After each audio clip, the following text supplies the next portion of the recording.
Chemical reaction and equation आपको बता दिया गया था, जिसमें आपको फिजिकल चेंज और केमिकल चेंज बताया गया था। आदर्श बताएगा फिजिकल चेंज क्या होता है।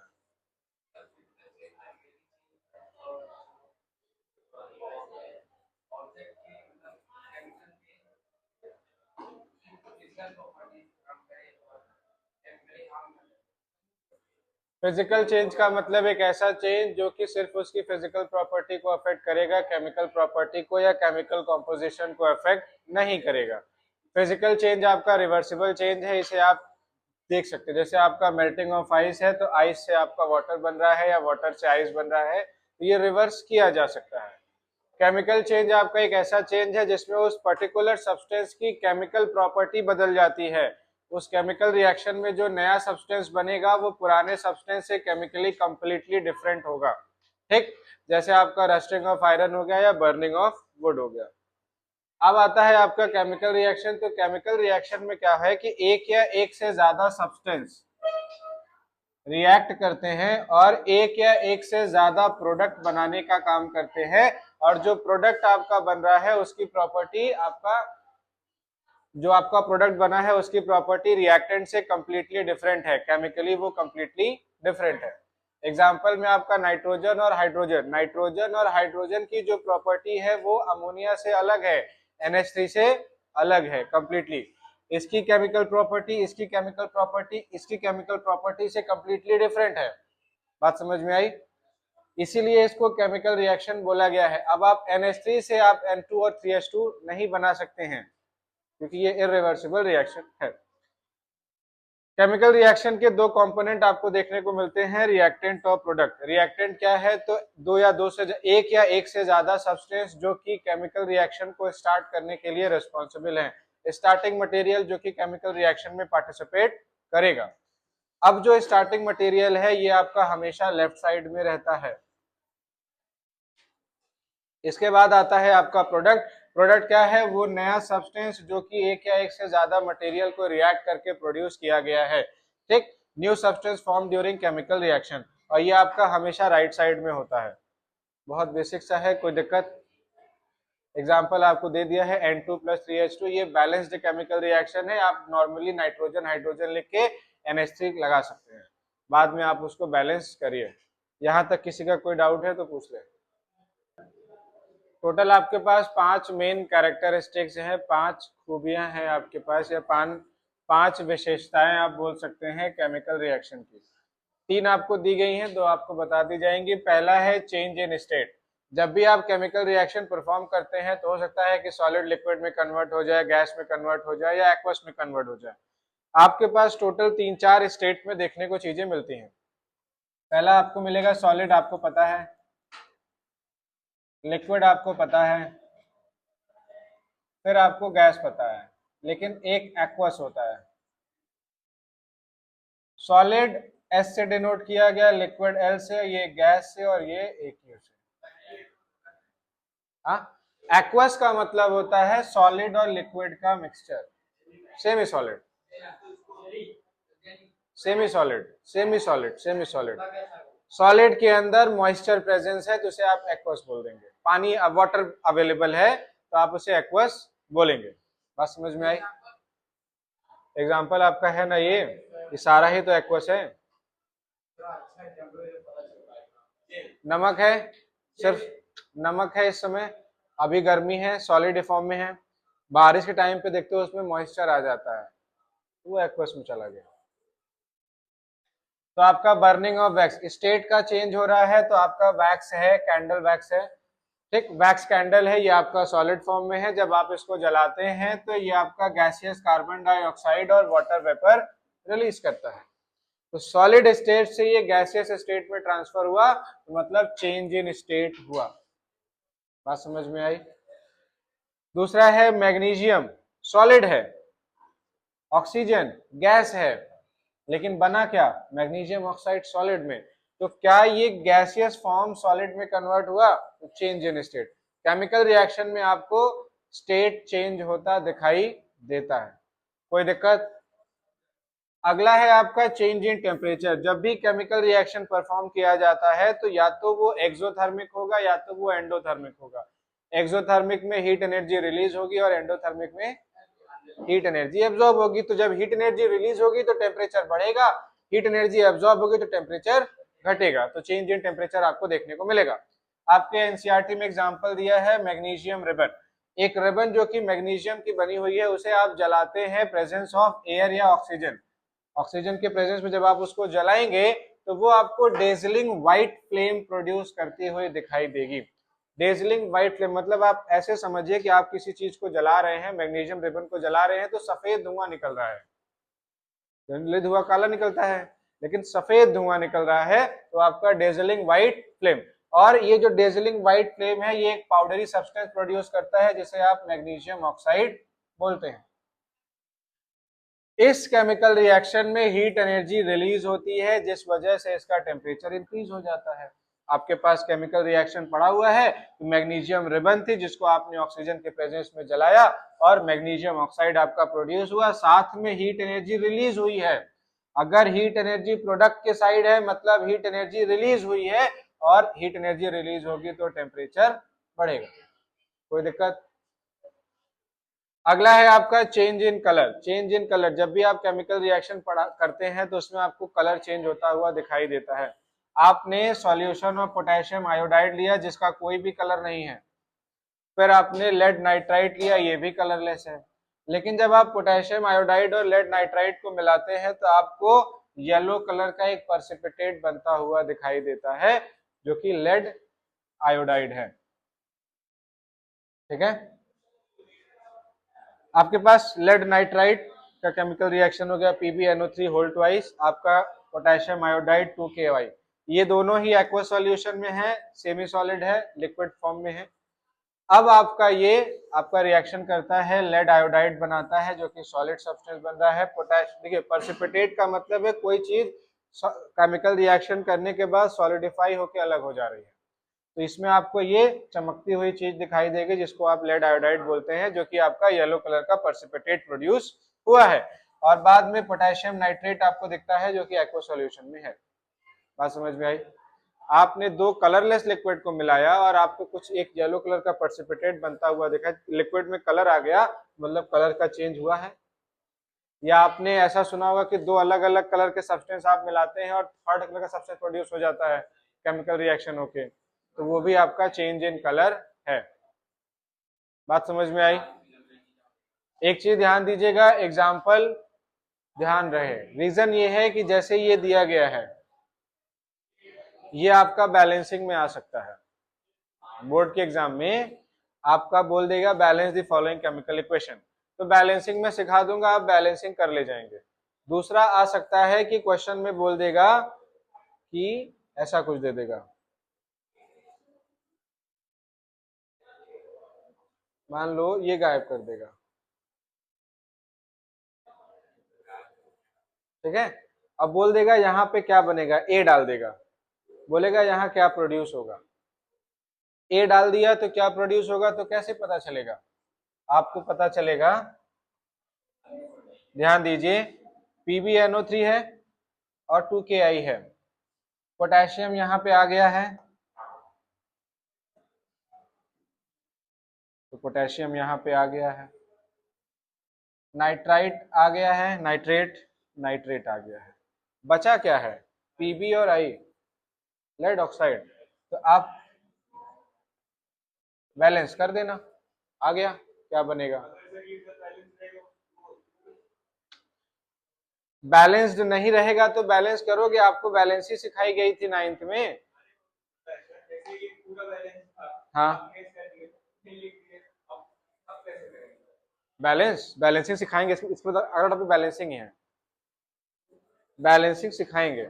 अब जैसे क्या है, बैलेंसिंग अभी बता सकते हैं, लेकिन अभी अगला टॉपिक पूरा बैलेंसिंग है तो उसमें बता देंगे। ठीक, पहला सवाल होता है कि कौन सा एलिमेंट आएगा, ये कैसे फाइंड आउट करना है, वो समझ में आया। एलिमेंट निकाल लिया, अब तो बैलेंसिंग ही बचा है ना। देखो, गायब दो करेगा ऐसा सब पॉसिबल नहीं, चार है तो एक गायब करेगा, तो वही सेम काम यहां कर देते हैं। केमिकल रिएक्शन में कोई भी चीज गायब नहीं होती, कहाँ गई है वो आपको पता चलेगा, ये सबसे अच्छी चीज है। तो चार में से आप कहीं पे भी एक चीज रिमूव करोगे तो अब जैसे मान लो मैंने रिएक्टेंट साइड रिमूव किया, प्रोडक्ट साइड रिमूव किया, तो रिएक्टेंट को देख के बनाया। अगर मैं रिएक्टेंट साइड रिमूव करता तो मैं प्रोडक्ट को देख के बनाता। बात समझ में आई? कोई दिक्कत? क्योंकि सवाल ऐसे आता है। आपके पास है अभी, इसके पहले आपने जब केमिकल रिएक्शन किया तो ऑक्सीजन प्रोड्यूस हो रहा था।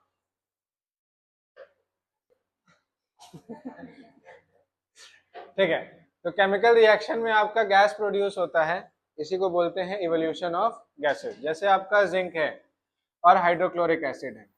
हाइड्रोक्लोरिक एसिड में आपने जिंक के ग्रैन्यूल्स डाले, मतलब जिंक के छोटे छोटे पीसेस डाले, तो बाद में ये बनाता है। अब इसके अंदर HCl है, इसके अंदर आपने जिंक डाला। अब ये वाला जो जिंक है,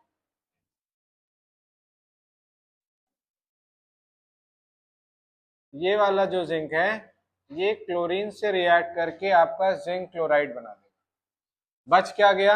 हाइड्रोजन। तो ये आपका हाइड्रोजन रिलीज हो जाएगा in the form of gas. और इस केमिकल रिएक्शन में हीट एनर्जी प्रोड्यूस हुई है।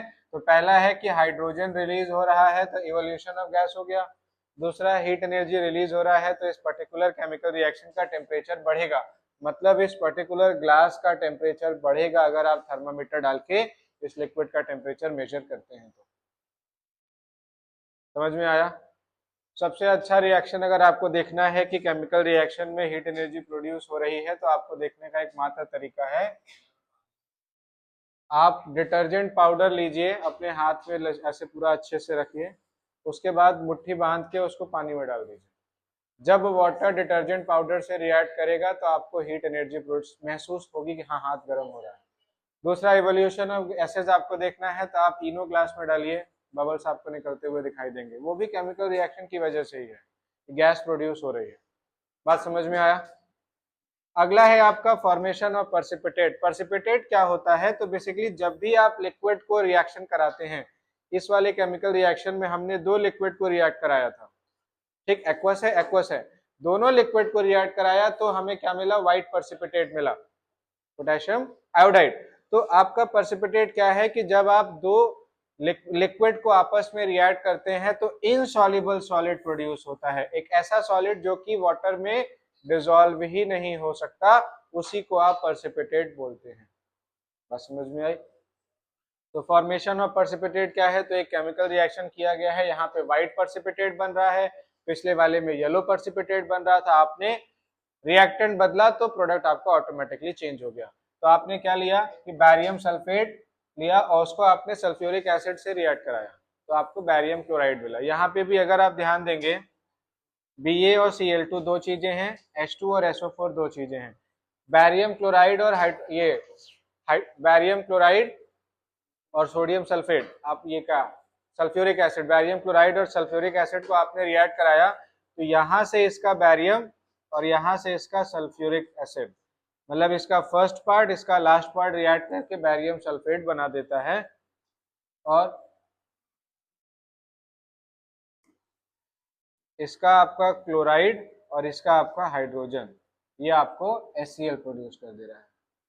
अभी आप टाइप ऑफ केमिकल रिएक्शन पढ़ेंगे तो वहां पे भी आपको ये पढ़ाया जाएगा, दोनों ही तरफ से कंपाउंड रिप्लेस हुए हैं, एलिमेंट रिप्लेस हुए हैं, इसीलिए इसको डबल डिस्प्लेसमेंट रिएक्शन भी बोलते हैं। अभी आगे आपको मिलेगा। केमिकल रिएक्शन समझ में आया? बैरियम क्लोराइड और सल्फ्यूरिक एसिड आपका रिएक्ट करता है तो बैरियम सल्फेट और हाइड्रोक्लोरिक एसिड प्रोड्यूस कर रहा है। अब जो आपका यहाँ पे व्हाइट पर्सिपिटेट प्रोड्यूस हुआ है वो क्या है? Barium sulphate. ये ध्यान देना होगा कि कौन से पर्सिपिटेट का कलर क्या है, आपसे पूछ सकता है कि ये सारे सब्सटेंस दिए गए हैं, इनका कलर बताइए। तो वहां पे पोटेशियम आयोडाइड था, लेड आयोडाइड था, PbI येलो पर्सिपिटेट, यहाँ पे बैरियम सल्फेट है, व्हाइट पर्सिपिटेट। कोई दिक्कत? कोई दिक्कत है? अगला आपका बनेगा representation of chemical reaction. Chemical reaction में आपको तीन चीजें पढ़नी है, रिएक्टेंट, प्रोडक्ट और direction.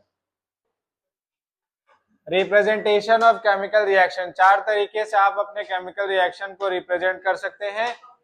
Word equation, chemical equation, skeletal equation और बैलेंस्ड इक्वेशन, ये चारों का मीनिंग आपको पता होना चाहिए, एग्जाम में आ सकता है। वर्ड इक्वेशन में क्या है कि आप अपने रिएक्टेंट और प्रोडक्ट का पूरा नाम लिखते हैं, इसीलिए इसको वर्ड इक्वेशन बोला जा रहा है। इसके अंदर एरो यूज किया जाता है जो कि आपका रिएक्टेंट और प्रोडक्ट को सेपरेट करने के लिए रिस्पॉन्सिबल है। अगर ये एरो हम हटा दें तो आपको ये पता ही नहीं चलेगा कि रिएक्टेंट कौन है, प्रोडक्ट क्या है, क्योंकि एक से ज्यादा रिएक्टेंट हो सकता है और एक से ज्यादा प्रोडक्ट भी हो सकता है। अगला है केमिकल इक्वेशन। केमिकल इक्वेशन में आप अपने रिएक्टेंट और प्रोडक्ट का सिंबल लिखते हैं। यहाँ पे पूरा नाम लिखा, यहाँ पे सिंबल लिखा, इतना सा ही अंतर है।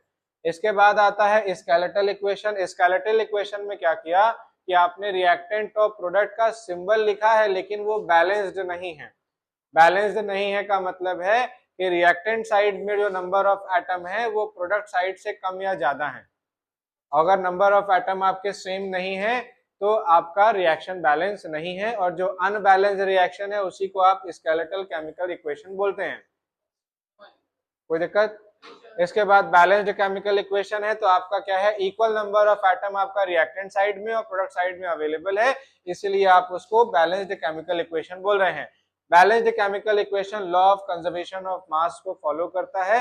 Law of conservation of mass क्या कहता है कि matter can neither be created nor be destroyed.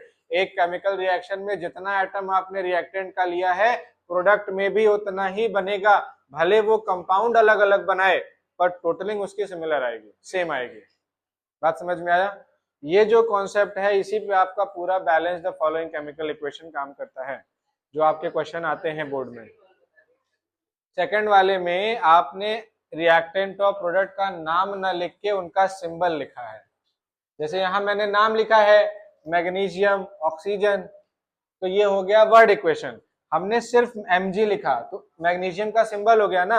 हमने ऑक्सीजन लिखा, ऑक्सीजन का सिंबल हो गया O2, तो सिंबॉलिक फॉर्म में रिप्रेजेंट कर रहे हैं तो केमिकल इक्वेशन कहलाएगा। नामकरण, पूरा का पूरा नाम लिख रहे हैं तो वर्ड इक्वेशन कहलाएगा।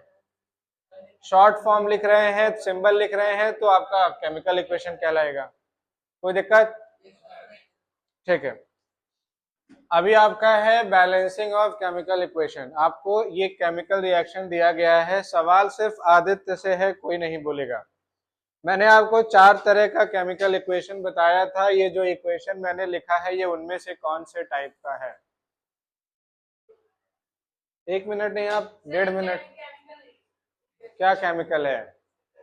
मैं बोल रहा हूं कि ये केमिकल इक्वेशन किस टाइप का है, ये केमिकल रिएक्शन किस टाइप का केमिकल इक्वेशन है। नहीं, आदित्य से पूछेंगे, वो बहुत 4 बताया मैंने आपका, तो चारों में से कौन सा है केमिकल इक्वेशन है?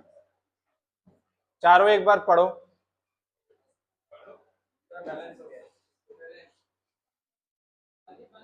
वर्ड स्केलेटन, यही मैं सुनना चाहता था।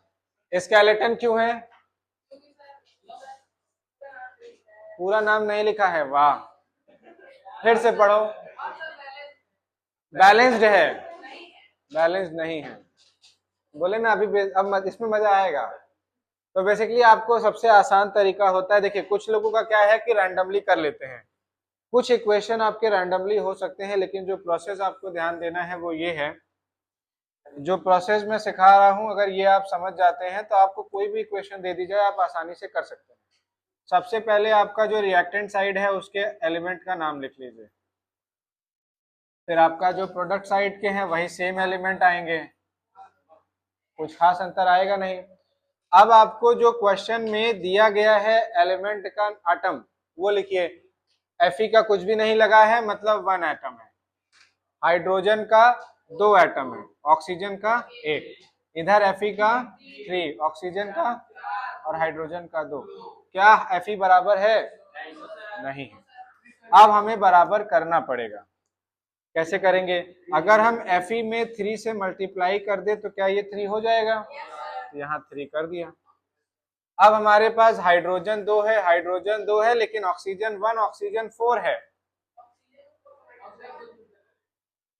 अगर हम यहाँ पे 2 से मल्टीप्लाई कर दें, सुनो सुनो, हमको पता है आंसर, आपको पता है, हमको सबको बताना है, सोचना सिखाना है, रटवाना नहीं है। अगर हम यहाँ पे 2 से, मान लीजिए ये हमारा काम हो गया, हम इस पे फोकस करेंगे। अगर हम यहाँ पे 2 करेंगे तो पहले हाइड्रोजन का नंबर 2 था, लेकिन इस 2 की वजह से ये वाला 2 मल्टीप्लाई करेगा, तो 2 2 जा 4, तो ये तो 4 हो जाएगा। और ऑक्सीजन जो पहले 1 था, इसकी वजह से ये भी मल्टीप्लाई करेगा, तो ये 1 है, ये 2 है, 1 मल्टीप्लाई 2 कितना हुआ 2, तो यहाँ पे 2 आ जाएगा। ठीक है, अभी भी अब आप देखेंगे तो ये और ये नंबर सेम नहीं हुआ है, ये और ये नंबर भी डिफरेंट हो गया है, मतलब ये वाला तरीका काम नहीं करेगा।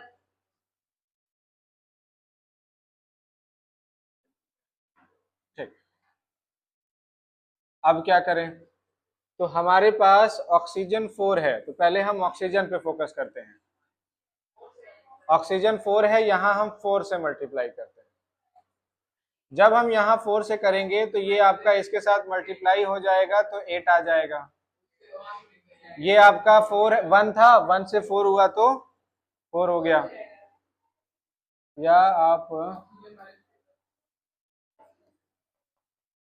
अब ये वाला ऑक्सीजन इसके साथ बैलेंस हो गया, लेकिन हाइड्रोजन आपका 8 हो गया, हाइड्रोजन यहाँ 2 है, तो हमारा ये चीज तो बैलेंस है, हाइड्रोजन पे काम करना है। तो अगर हम इसको भी 4 से मल्टीप्लाई कर दें तो यहाँ पे 4 आ जाएगा, तो ये 8 हो जाएगा, तो ये 8 हो गया, ये 4 हो गया, ये 3 हो गया, आपका बैलेंस हो गया। इतना ही आसान है। पहला वाला ध्यान दीजिए, तरीका सिमिलर है। पहले आप रिएक्टेंट साइड लिखो, फिर आप प्रोडक्ट साइड लिखो, वही सेम ही एलिमेंट होंगे, अलग से तो आएगा नहीं। रिएक्टेंट साइड में आपका जिंक 1 है, हाइड्रोजन 3 है, फास्फोरस 1 है, ऑक्सीजन 4 है। इधर इधर आपका जिंक 3 है, अब ये फास्फोरस है, ब्रैकेट लगा है, मतलब यहाँ पे तो P1 है, पर ब्रैकेट बाहर लगा है, जिसकी वजह से P आपका 2 हो जाएगा। और ऑक्सीजन 4 है, लेकिन ब्रैकेट के 4 2 जा 8, तो ऑक्सीजन आपका 8 हो जाएगा। ये वाला चीज समझ में आया। इसके बाद हाइड्रोजन आपका 2 है। अब आपको बैलेंस करना शुरू करना है। जिंक आपका 1 है, जिंक आपका 3 है, तो हमको सबसे पहले जिंक पे काम करना पड़ेगा। हमने इसको 3 से मल्टीप्लाई किया तो 3 आ गया, कोई दिक्कत नहीं है। अगला हाइड्रोजन हमारा 3 है, हाइड्रोजन हमारा 2 है, तो दिक्कत है। फास्फोरस पे पहले फोकस करते हैं।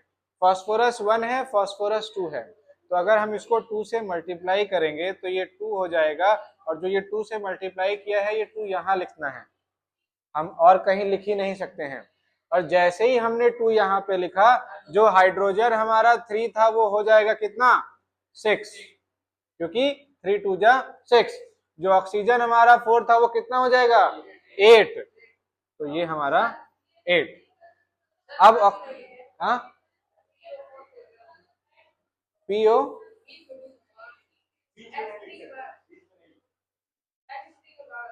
एच बीच में नहीं लिख सकते हैं, आप हमेशा सबसे आगे ही लिखोगे। आप यहां लिख सकते हो, यहां यहां बस, और कहीं नहीं, लास्ट में भी नहीं लिख सकते। और आगे जो भी लिखोगे वो पीछे सब नंबर पे इफेक्ट करता है, ये चीज ध्यान रहे। तो अब आप देखिए, ऑक्सीजनेट तो बैलेंस हो गया। अब आपका फास्फोरस 2 है, फास्फोरस 2 बैलेंस हो गया।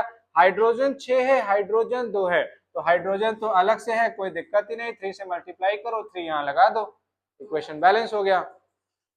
इसमें कुछ लोग को दिक्कत गड़बड़ हुआ था ना, ब्रैकेट के बाहर लगा, अगर कोई ब्रैकेट लगा है तो अंदर वो सब पे मल्टीप्लाई करेगा, और अगर आगे लगाया है तो भी वो पीछे सब पे मल्टीप्लाई करेगा, ये चीज का ध्यान दीजिएगा। अगर कोई नंबर नहीं है मतलब वो 1 है, तो 1 से मल्टीप्लाई होगा, और कुछ नंबर लिखा है तो उससे मल्टीप्लाई होगा। समझ में आया।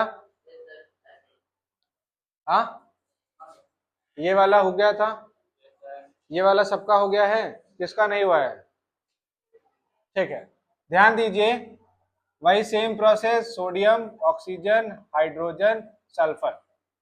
इसमें थोड़ा सा दिमाग आपको लगाना पड़ेगा, और ये चीज ध्यान से समझिएगा। वही सेम यहाँ पे भी, सोडियम, ऑक्सीजन, हाइड्रोजन, सल्फर। अब आपके पास सोडियम है 1, ऑक्सीजन है 1, हाइड्रोजन है 1, फिर से हाइड्रोजन आया तो उसको प्लस करके लिखेंगे आप। अगर जैसे 3 कंपाउंड है रिएक्टेंट साइड पे, तो तीनों जगह हाइड्रोजन है तो प्लस करके बढ़ाइएगा, इसका फायदा ये होगा कि कहाँ पे इंक्रीमेंट हो रहा है वो हम पता कर सकते हैं। बालक, अगर जैसे दो कंपाउंड हैं तो प्लस कर, दोनों जगह हाइड्रोजन है, तो पहले वाले का हाइड्रोजन यहां लिखा, दूसरे वाले का प्लस करके लिखा। बात समझ में आई? आप टोटलिंग नहीं 3 नहीं लिखोगे, 1 + 2 लिखोगे। अगर यहाँ कोई और एक होता, उसमें भी हाइड्रोजन होता, तो उसका भी प्लस करके लिखते हैं। सल्फर है आपके पास, सल्फर कितना है 1, फिर आपका ऑक्सीजन यहाँ पे भी आ गया, ऑक्सीजन कितना है 4 है, तो +4 लिखोगे। ठीक है, अब इधर आ जाते हैं, नाइट्रोजन 2 है, ऑक्सीजन 4 है, हाइड्रोजन इसमें नहीं है, यहाँ पे है 2 है, और सल्फर 1 है। यहाँ कोई जरूरत नहीं पड़ी प्लस करने की। हाँ, एक ऑक्सीजन है तो मान लो ये 1 आ गया, कोई दिक्कत? ठीक, अब हमारा काम शुरू होता है असली। नाइट्रोजन 1 है, नाइट्रोजन 2 है, तो हमने इसको 2 से मल्टीप्लाई किया, जैसे हमने 2 से किया तो 2 यहाँ पे आ गया। अब जब यहाँ पे 2 आया तो ये 2 इस पे भी असर डालेगा, इस पे भी डालेगा। ठीक है, तो पहले ऑक्सीजन 1 था, ये कितना हो गया 2, 2 1 जा 2। हाइड्रोजन 1 था, ये कितना हो गया 2। अब देखो, अगर आप इसको 3 लिखे होते प्लस करके तो 2 कैसे मल्टीप्लाई, 3 6 हो जाता, लेकिन कितना हुआ, ये 4 हुआ, ये 6 हुआ। अगर आप पहले ही प्लस करते तो 4 + 1 5 × 2 10 हो जाता, इसीलिए प्लस नहीं करना है, अलग अलग करके लिखना है। कोई दिक्कत? ठीक, ये काम हो गया। अब आते हैं हम यहाँ पे, हाइड्रोजन 2 है, हाइड्रोजन बैलेंस हो गया, ये वाला आपका बैलेंस हो गया। ऑक्सीजन 6 है, ऑक्सीजन 5 है। सेकंड वाले नहीं, जो ये वाला फर्स्ट वाला डिजिट है ये पहले कंपाउंड को बता रहा है, सेकंड डिजिट सेकंड कंपाउंड को बता रहा है, थर्ड होगा तो थर्ड कंपाउंड को बताएगा। ठीक है, अब आप देखिए यहाँ पे 6 आ रहा है, यहाँ पे 5 आ रहा है, तो अगर हम यहाँ पे 2 से मल्टीप्लाई कर दें, और क्योंकि हमने सेकंड डिजिट में मल्टीप्लाई किया है तो 2 कहाँ पे लगाएंगे, हाइड्रोजन पे लगाएंगे, सेकंड कंपाउंड पे। समझ में आया? तो अब ये हमारा ऑक्सीजन 2 हो गया, लेकिन हाइड्रोजन भी 2 से मल्टीप्लाई हुआ, हाइड्रोजन 4 हो गया, हाइड्रोजन 4 हाइड्रोजन 4, सल्फर 1 बैलेंस हो गया। बात समझ में आई? कोई दिक्कत? ठीक है, तब तक मैं पहला वाला निपटा देता हूं।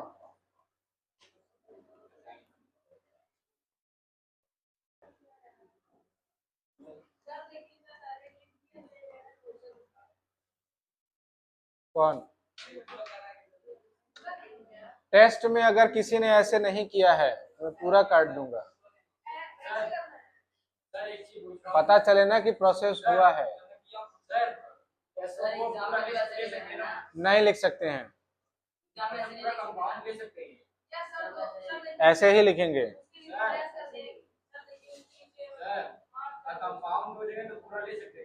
नहीं लिखना है वो, आप आदत मत डालो, आप SO4 पूरा मत लो। लिखने को तो कर सकते हो, लेकिन वो मैं तरीका वो सिखाना चाहता हूँ जो 100% जगह काम कर जाए। आप वो कहीं कहीं काम करेगा, बाकी जगह नहीं करेगा, फिर गलती करोगे। ऐसा सीखो ना जो हर जगह काम करे।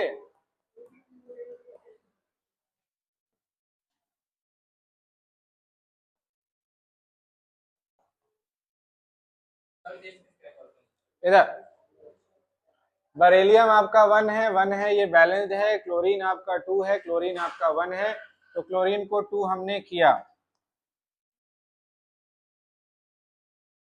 जब क्लोरीन को हमने 2 से मल्टीप्लाई किया तो 2 हमारा यहाँ आ गया, और 2 जब हमारा आया तो हाइड्रोजन हमारा बदल जाएगा, हाइड्रोजन 2 हो गया, हाइड्रोजन 2 सल्फर तो बैलेंस तो हो गया, कुछ करना ही नहीं था,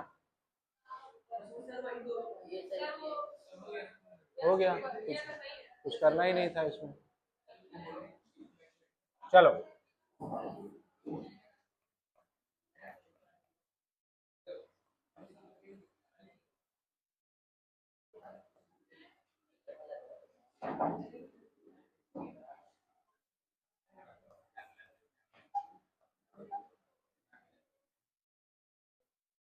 ध्यान दीजिए, हाइड्रोजन आपके पास 1 है, नाइट्रोजन 1 है, ऑक्सीजन 3 है, क्लोरीन 1 है, फिर आपका ऑक्सीजन हो गया 2 और हाइड्रोजन हो गया 2।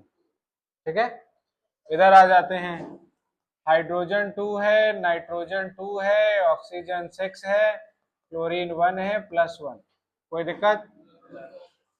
अब हम इसको बैलेंस करेंगे। बैलेंस जब हम करते हैं तो हाइड्रोजन यहाँ 3 है, वहां 2 है, मतलब हमको यहाँ पे प्लस मल्टीप्लाई 2, यहाँ मल्टीप्लाई 2 करना पड़ेगा। तो हमने कर दिया। हमने यहाँ पे मल्टीप्लाई 2 जब लिखा तो हमारा, एक मिनट,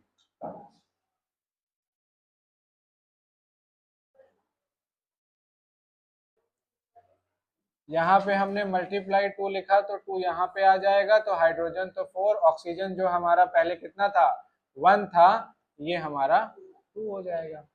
अब हमारा ये 4 है, ये हमारा 3 है, तो हमें इसी में मल्टीप्लाई करना है ताकि 4 के बराबर हो जाए। और जब हमने यहाँ 2 लिखा तो 2 यहाँ पे भी आ जाएगा, 2 आ गया। अब हमारा नाइट्रोजन जो पहले 1 था वो कितना हो गया, 2। ऑक्सीजन जो पहले 3 था वो कितना हो गया, 6 हो गया। कोई दिक्कत नहीं है। Nitrogen 2, nitrogen 2, oxygen 8, oxygen 8, calcium 1, calcium 1, balance हो गया। क्या दिक्कत है, दो ही जगह लगाना था।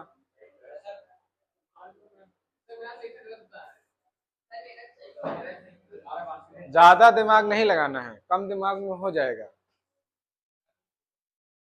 कोई दिक्कत? अब 2 सवाल और देंगे जिसमें आपको वर्ड इक्वेशन दिया जाएगा, वर्ड इक्वेशन से आप उसे केमिकल इक्वेशन में कन्वर्ट करेंगे, उसके बाद उसको बैलेंस करेंगे।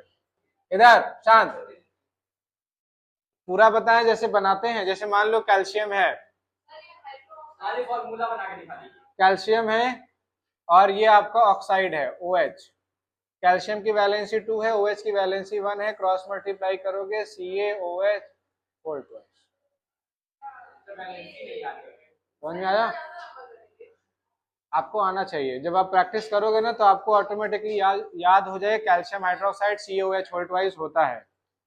ऐसे आपने लिखा कार्बन डाइऑक्साइड, जैसे आपको याद है CO2 होता है। फिर आपने बोला कैल्शियम कार्बोनेट CaCO3, ये होता है, ये आपको याद होना चाहिए। फिर आपने वाटर H2O याद होना चाहिए। अब आप बैलेंसिंग कर सकते हो।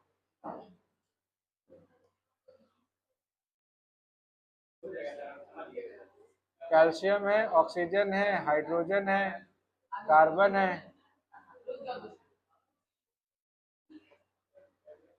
कैल्शियम 1 है, ऑक्सीजन 2 है, हाइड्रोजन 2 है, कार्बन 1 है, ऑक्सीजन 2 है। Calcium 1, oxygen 3, hydrogen 2, carbon 1, oxygen 1। Calcium है, ये भी 4 है, ये भी 2, ये ऑलरेडी बैलेंस्ड है, सिर्फ आपको लिखना था। कौन इसको बैलेंस कर रहा था? ये ऑलरेडी बैलेंस्ड है। देखो ना, 1 1 है, 2 2 2 2 4 3 1 4 2 2 और 1 1, आप भी बैलेंस किए थे। आप दिखाए थे ना मेरे को, देखिए बैलेंस कर देंगे तो गड़बड़ हो जाएगा।